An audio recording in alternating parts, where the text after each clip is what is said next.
दोस्तों नमस्कार।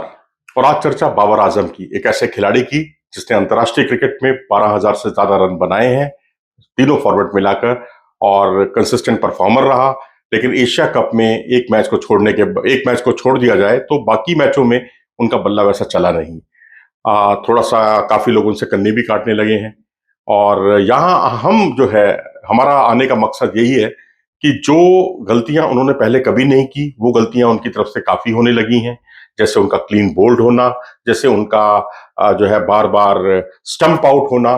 क्योंकि एक जो ढासू प्लेयर है जिसको आप भविष्य में सुपर फोर का प्लेयर मानते हैं, जो भविष्य में सुपर फोर की सूची में आने के लायक है, ऐसा खिलाड़ी अगर स्टंप आउट हो, वो भी एक बार नहीं, दो बार नहीं, तीन बार नहीं, बल्कि चार बार आउट हो इस सीजन में, 2023 में, तो उस पर सवाल उठना बहुत लाजमी है। और बोल्ड होते हैं ये खिलाड़ी, तीन बार तो हमने इनको हाल में ही बोल्ड होते हुए देखा है।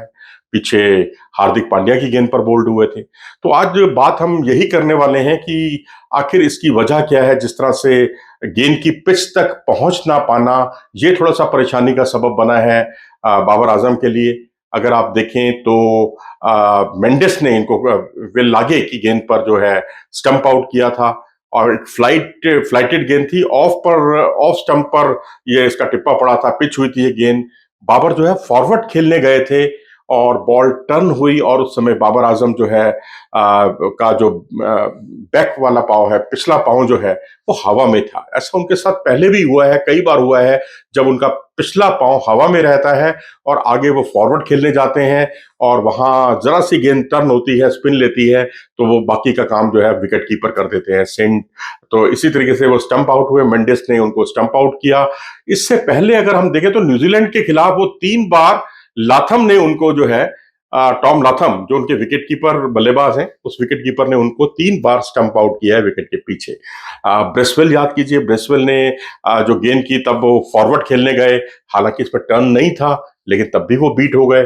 तो ये बहुत चौंकाने वाला उनका डिसमिसल था। इसी तरह से लेग स्पिनर जो है ईस्ट सोडी, उन्होंने एक अपनी फुलर लेंथ की गेंद की थी बाबर आजम को, वहां भी वो फंसे, क्योंकि वहां तो खैर मैं कहूंगा बाबर आजम की गलती ज्यादा थी।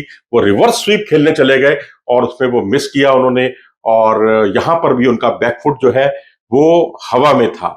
और एक अन्य मौके पर फिलिप्स ने गेंदबाजी की और बाबर आजम को, और यहाँ पर लेग की ओर गेंद टर्न हुई थी, पैरों पैरों वाली साइड में, और यहाँ पर वो चूके थे, और यहाँ पर जो है पीछे उनको लपका नहीं बल्कि स्टंप आउट कर दिया लाथम ने। तो लाथम ने तीन मौकों पर इन्हें जो है स्टंप आउट किया है, और मेंडिस ने अभी एक बार किया है। तो एक खिलाड़ी का एक ही सीजन में और जो है चार बार स्टंप आउट होना बहुत कुछ बयान करता है। और इसके अलावा अगर आप हार्दिक पांड्या की गेंद का आकलन करें, जिस पर वो बोल्ड हुए, एक लेंथ बॉल थी, और उस लेंथ बॉल पर जो बैट और पैड है उसके बीच में से गेंद निकल गई, और वो बिल्कुल चकमा खा गए थे।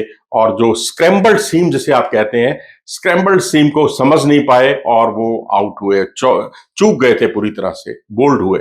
इसी तरह से उनको तस्कीन अहमद ने इसी टूर्नामेंट में, जो बांग्लादेश के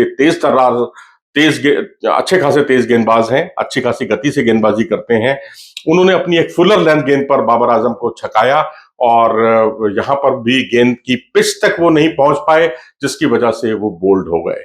ऐसे ही हेनरी, न्यूजीलैंड के जो तेज गेंदबाज हैं, उनकी एक लेंथ बॉल जो सीम पर पड़ी थी, और उसको कट करना चाहते थे, लेकिन वहां पर वो चूके और थोड़े से कदम उनके आगे बाहर निकल गए थे क्रीज से, और वहां पीछे का काम जो है, पीछे जो है गेंद जो है चूकने की वजह से गेंद सीधा विकेटों में चली गई और वो बोल्ड हो गए। तो इस तरह से हेनरी हो, तस्कीन हो, या फिर हार्दिक पांड्या हो, इन्होंने इन्हें बोल्ड किया है, और चार अन्य मौकों पर ये स्टंप आउट हुए हैं। तो ये कुछ चीजें हैं जो वर्ल्ड कप के वर्ष में ये सारी चीजें, कमियां, परेशानियां देखने को मिली हैं। तो आउट होने के तरीके को थोड़ा सा उन्हें बदलना होगा, क्योंकि अगर आप सिंपल कोई कैच आउट होते हैं तो बात समझ में आती है, क्योंकि आप बड़ी पारी खेलते हैं, आउट भी आपको होना है। लेकिन आप स्टंप आउट होंगे तो कोई भी टीम आपकी इस कमजोरी का फायदा उठाना चाहेगी। अपनी राय दें कमेंट सेक्शन में जाकर। अगर आपको ये वीडियो पसंद आया हो तो उसे लाइक करें, चैनल को सब्सक्राइब भी करें। नमस्कार।